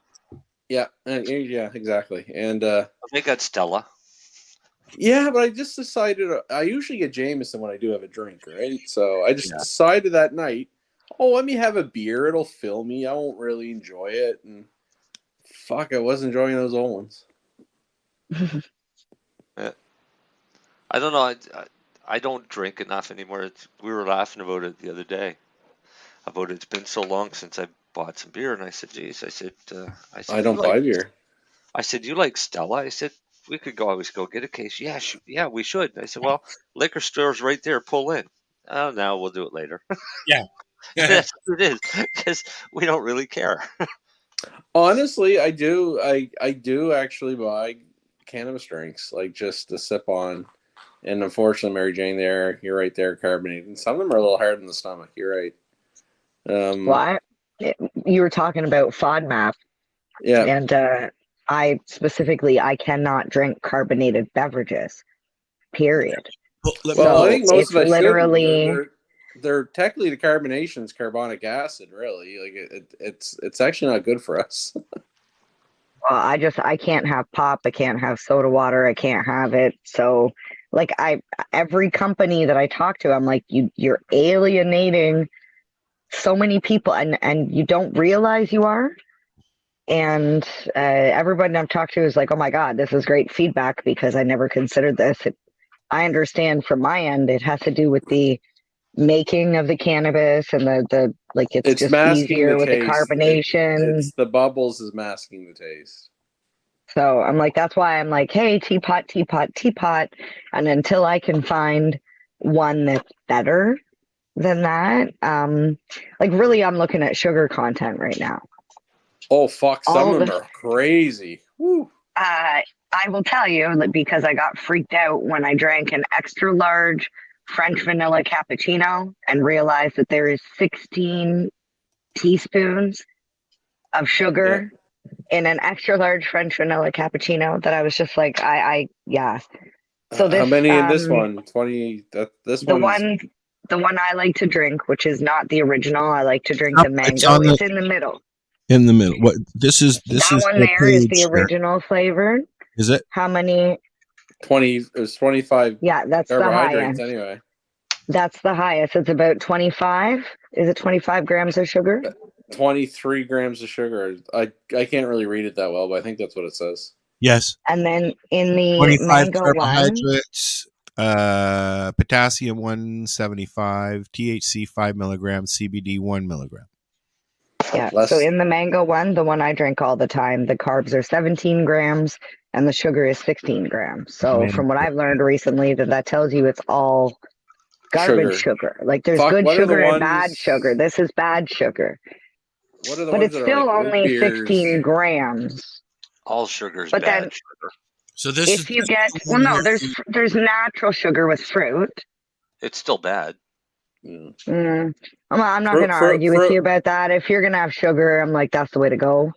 Well, no, the only way to have sugar is when you're eating the fruit. Exactly. The fruit sugar. I'm like, I feel like this is back to the thing that earlier you're like, juice is bad. No, it is. It is. Every time I reach for a it's juice now, insulin I spike, hear it's Lennie. true. Juice is bad. No, Yeah. it really Well, is. Like eat an the orange. blue one. Okay. I'll go to the blue one. To the blue one. Yeah, that's the bedtime one because it's infused with chamomile. Ooh. But is it it's not carbonated? Not carbonated. And you Only can get 35 it's not calories. That's not too Bad bad. one? You the can blue get one. a mail It's not order? sweet. Can you order this Yeah, mail order? Yeah. Yeah, you can get it through OCS. 7 grams isn't too bad. No, it's not sweet, and I get it. They do it because it's bedtime drink. If you're drinking that, it's before bed, and you shouldn't be drinking shit tons of sugar before bed. But I've seen a couple of cannabis drinks like root beer and stuff. They're like 65 grams of sugar. I know. Scroll that down a bit, Al. Sure.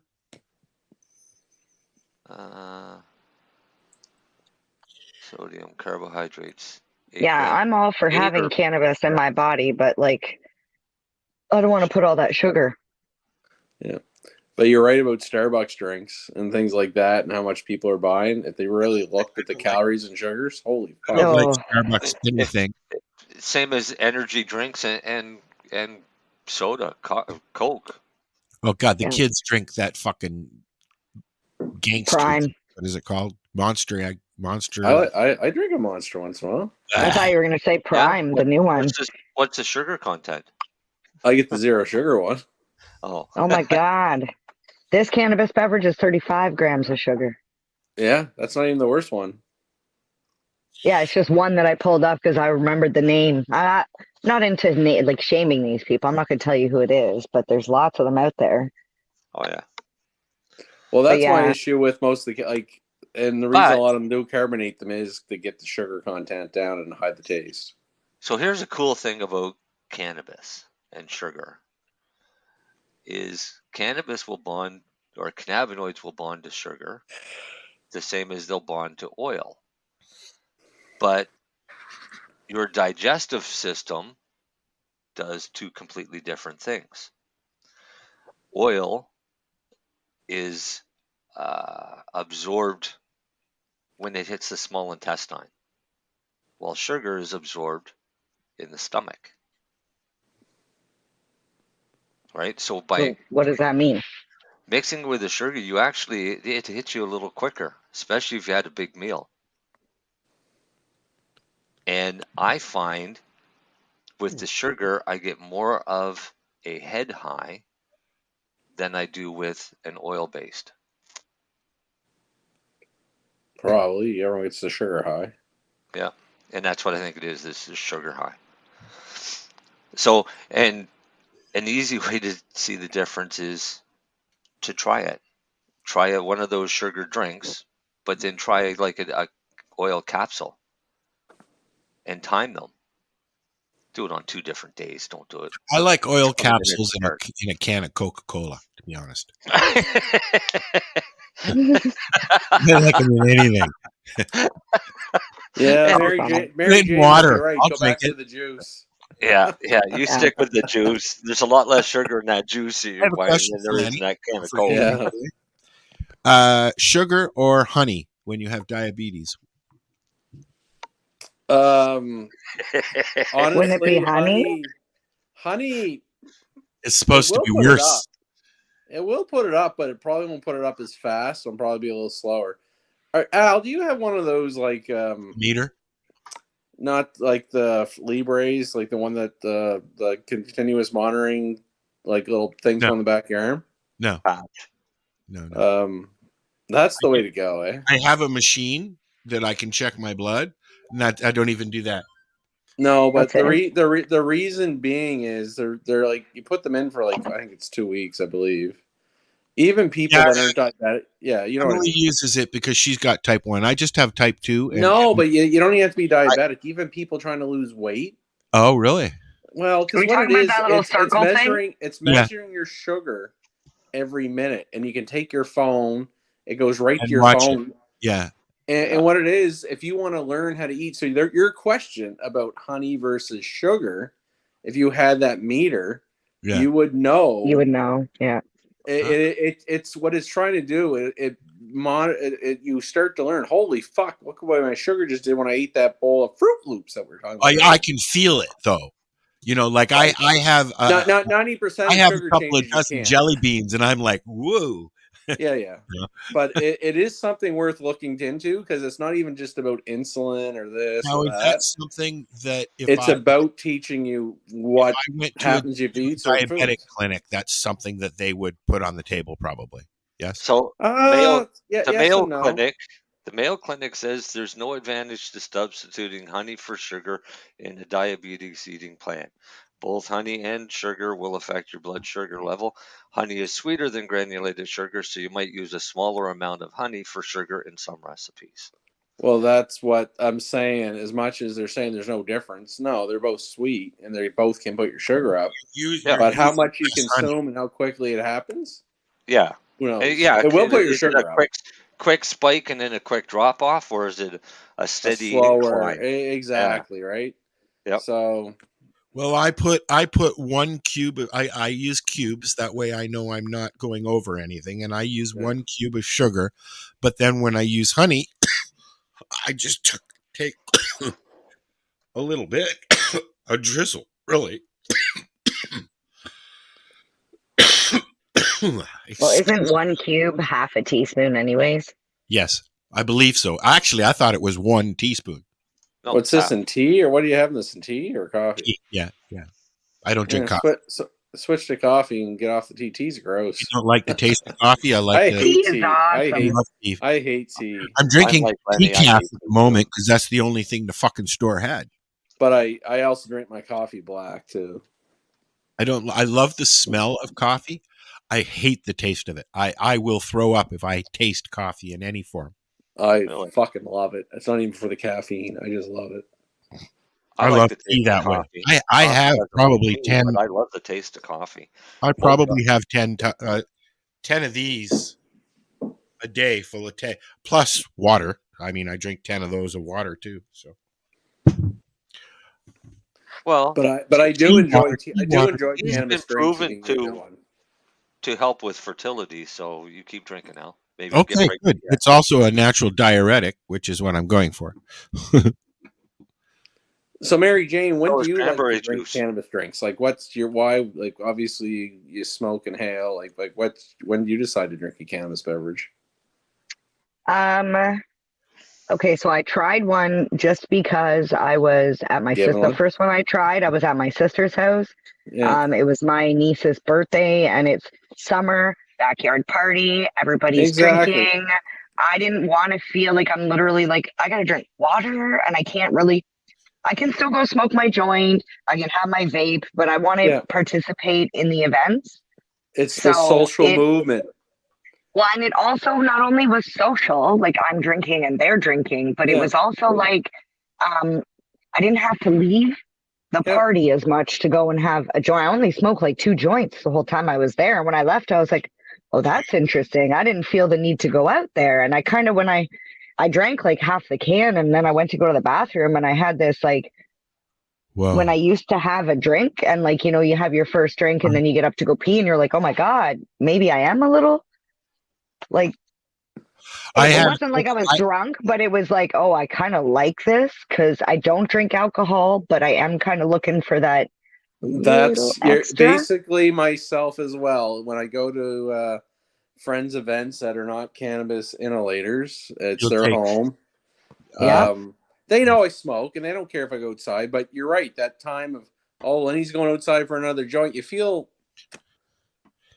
like you did when you smoked cigarettes. FOMO. It's not FOMO, but you feel rude or something. I don't know what it is. Well, you don't want to leave the party either. I never go in alone, so. No, but yeah, it's just. I shouldn't say unfortunate. That's a terrible word. My friends, most of them are health professionals that I hang out with a lot and really close, and they're just not into inhalation. They'll actually drink a cannabis drink once in a while themselves. But they like alcohol. That's fair. It's their choice. But well, some people don't like the way cannabis makes them feel. Like some as well, yeah. And but I'll they be like honest, alcohol. I love getting fucking drunk. Like I was a booze can for 20 years, hardcore. I still like being liquored. Not me. But I also I know hate the it feeling is of being drunk. horrible. I It's hate it. horrible for me. It's not Right. good for my health. It'll kill me. So The I next day stop. is fucking miserable, especially the older you get. Hangovers get worse. There's part of that too. But just, I know it's killing my liver. I know it's going to cause diabetes. I know it's bad for you. Alcohol, horrible. Let's just call a spade a spade. Yeah. Cannabis is not, whatever. I'm not trying to argue health benefits or not. I'm just saying it's not as hard on the body or as damaging as alcohol. So I made a choice that I'd rather not Smart die people, sooner. yeah, but Yeah. smart people will use cannabis and alcohol, so the cannabis can counteract the damage the alcohol is doing. I don't know Or that you one, just but anyway. steer away from the alcohol altogether.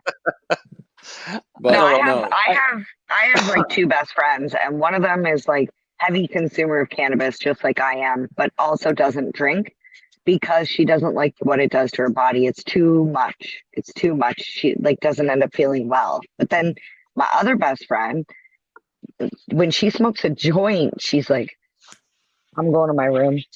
I'm going to my room. I'm not coming out until tomorrow. I know people like that.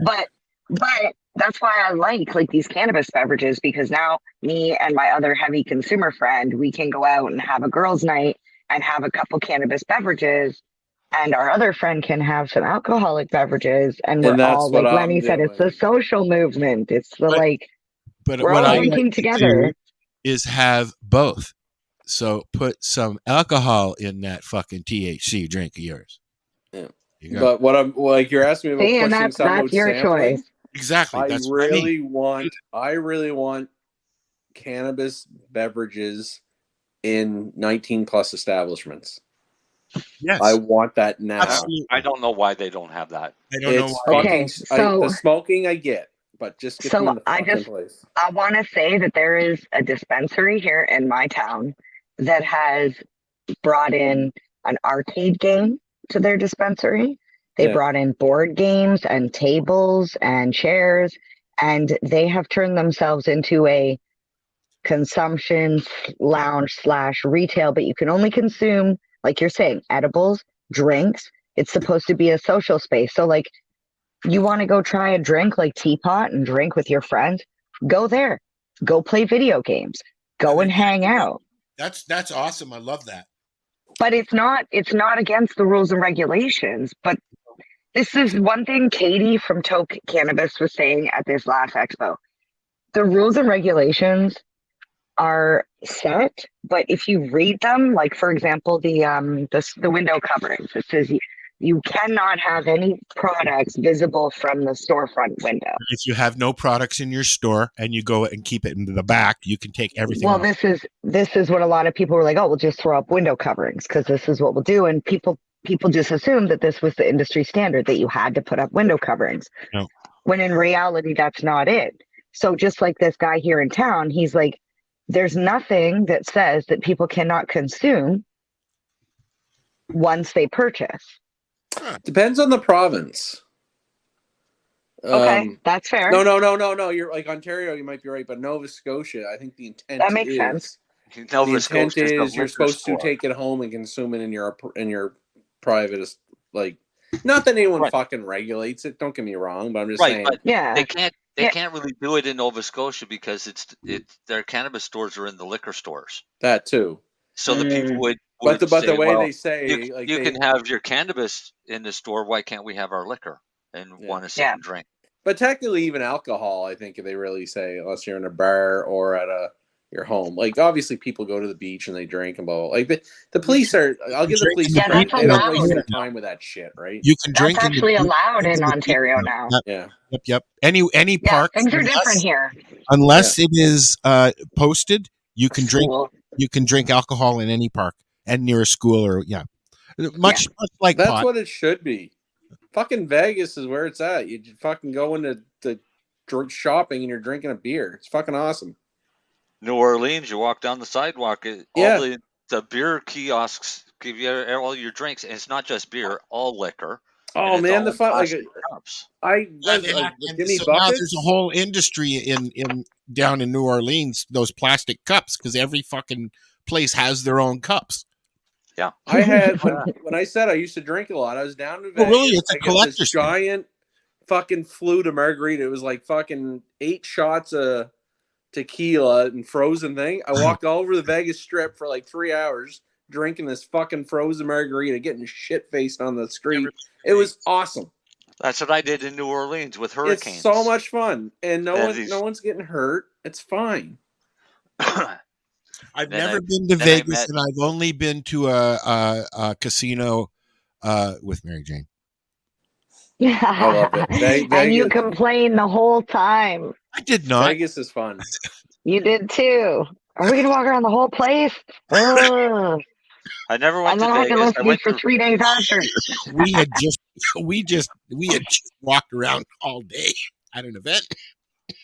Yeah, that's then true. you went to a I don't even casino. know what. Yeah. Yeah, because I don't ever do just one thing. I got to do multiple things. We went to Reno a couple times, and it was awesome. But I've always wanted to go to Reno. Reno I hear it's a better time than Vegas. Well, because it's a bit One of my smaller, favorite movies. It's not. It's called country music, Waking Up in Reno. No, That's it's why I not. always wanted to go. They've got all kinds of different venues for music and stuff like that, but it's Little not Nevada as- is what they consider it, though. Yeah, it's not as gangstery as Vegas is. Gangstery? Do we want to let's If that's let's the term. see what's going on in New Orleans? Go ahead and talk. But yeah, Reno was awesome. But what I liked was I had a friend that worked security at one of the casinos out by the airport in Reno that I met online, and then I said I was going down, and he said, "Well, when you come down," he said, "let me know. I'll pick you up and I'll bring you for a tour." And he gave me a tour of the backside of a casino, the more of the That's inner cool. workings, and it's fucking amazing how much these guys are doing behind the scenes that people don't know. Casinos in Vegas and Reno and places like that, good casinos don't have windows. There are no windows that you can see from the gaming floor, and the reason for that is they don't want people to know what it is outside, whether Where it's is this, Mary daytime Jane? or nighttime. This is the Cat's Meow balcony in New Orleans. In the quarter. I go on this Yeah, that's website, right, the French EarthCam. Quarter. Yeah, so I go on EarthCam. I found this when COVID was going on because I was trapped in my house and I was like, "Fuck, I need to get out." Oh, So we've been doing that for years. I would go and find like webcams all over. Yeah.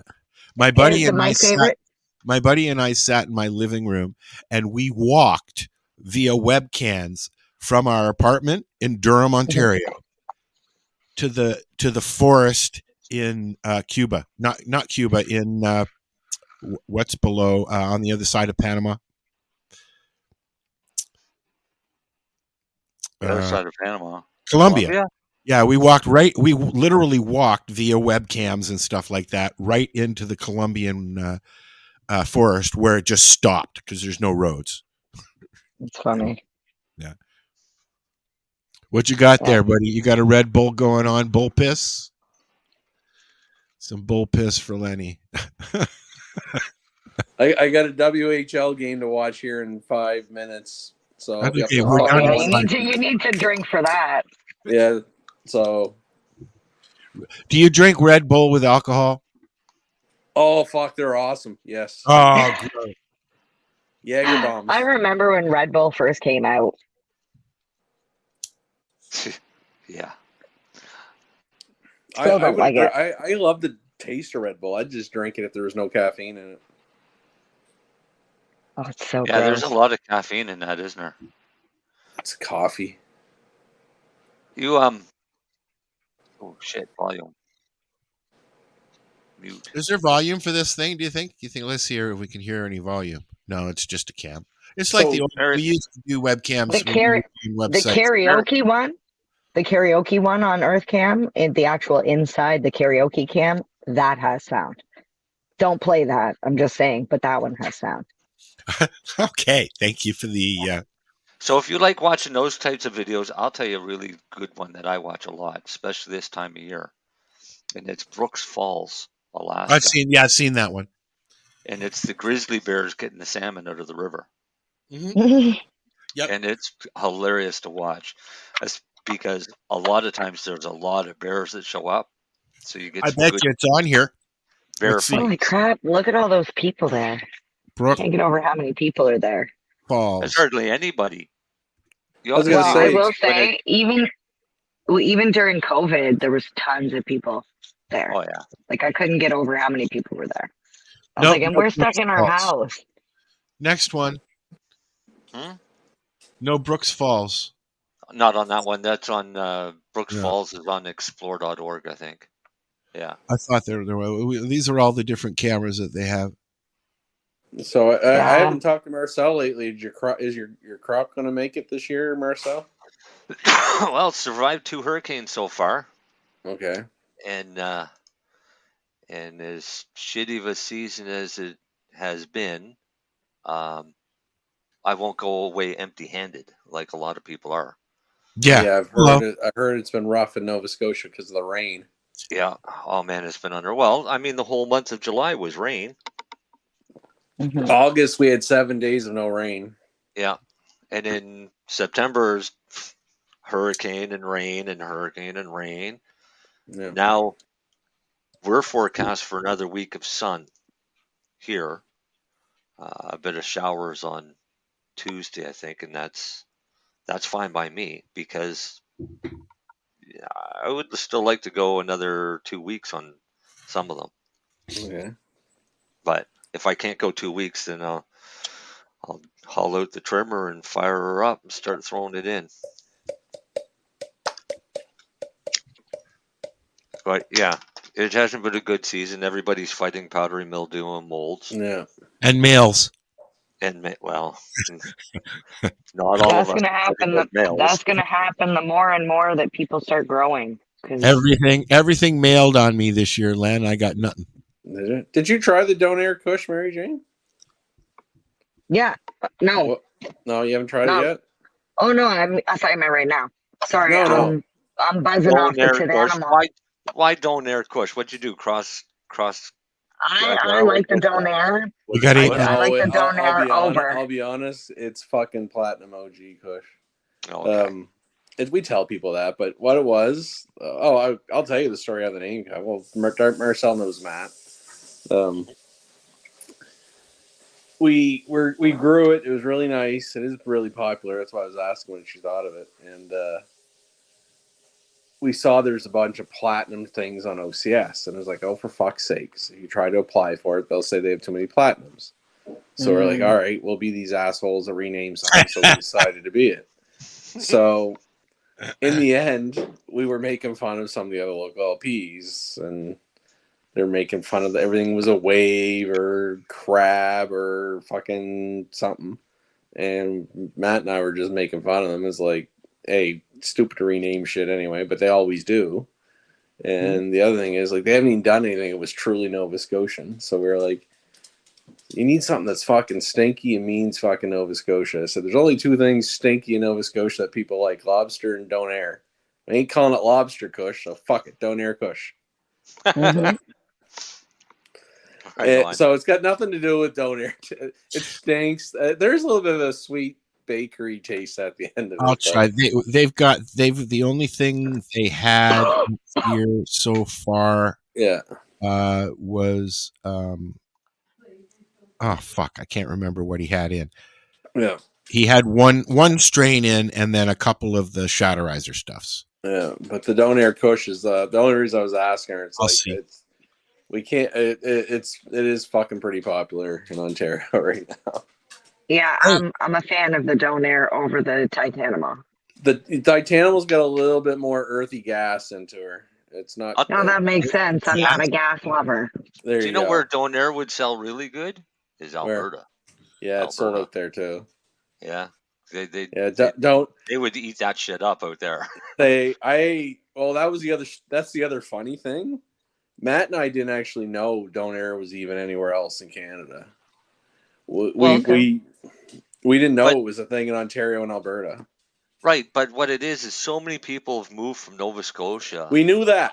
Out to Alberta. Yeah. You look at some of those guys in Fort McMurray that get Acropole pizzas flown to them every week. Yeah, we did know that, right? Like we knew that, but there's actually like Donairs, like stores or people like advertise they make Donairs like out there, and then I didn't know that was going on. I was like, oh fuck. In Musquodoboit Valley is a small restaurant. I forget what the name of it is now, but the guy that owns it, his name is Kyle, Lebanese fellow, and he was in Surrey, BC, trying to do Donairs out there, and it didn't work. So he came back to Nova Scotia, and because his Donairs are amazing. So it's only certain places, BC, Lower Mainland, people weren't buying the Donairs, not when they've got so many other ethnic foods there. It is if you like Donairs, you got to go and get one of Kyle's. I like, honestly, the best one I think I've had is, I used to like Old Bash Tulaney in the north end of Halifax. Like was across from where my grandparents lived in the Hydrostone area. Yeah. My dad grew up in Halifax, so he would tell you Tony's on Roby Street's the best Donair and blah blah blah. But I'll tell you, Ravana Pizza in Bible Hill. Theirs are good. They're pretty fucking good. That's where I get Acropoles mine. isn't bad. I had Acropoles. Yeah. Have you guys had one? I miss pizza. We got nothing here, dude. Okay, so do you know what a Donair is? Yes, I know what they are. We've got a Subway, a Chinese food restaurant, and Isn't a Donair like a falafel? Yeah. No. Well, no, I mean, I've had one though. I've had one. A Donair is a pita bread Yep. that has a sliced beef mixture, which is basically ground beef and spices. Oh, sounds like shawarma. I was about to say you're going to call it a shawarma. Like you're going to call it a shawarma. Yeah. But then it's got onions and tomatoes. Some will put pepperoni and some will put mozzarella cheese, and then Donair sauce. And Donair sauce is a sweet, garlicky white sauce. Yuck. It's fucking awesome. I think I'd rather take some sauerkraut. No, it takes away the spiciness of the meat, is what it does. Marcel, we got to go. And it's spicy. Oh. 2, 1. It's good.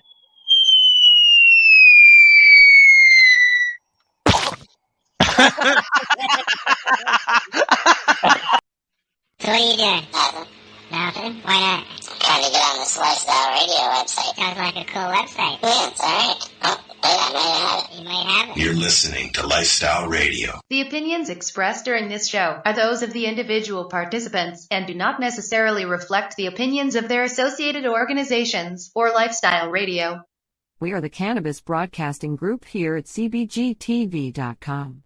That for the season? Oh, I think I'm supposed to sit over there.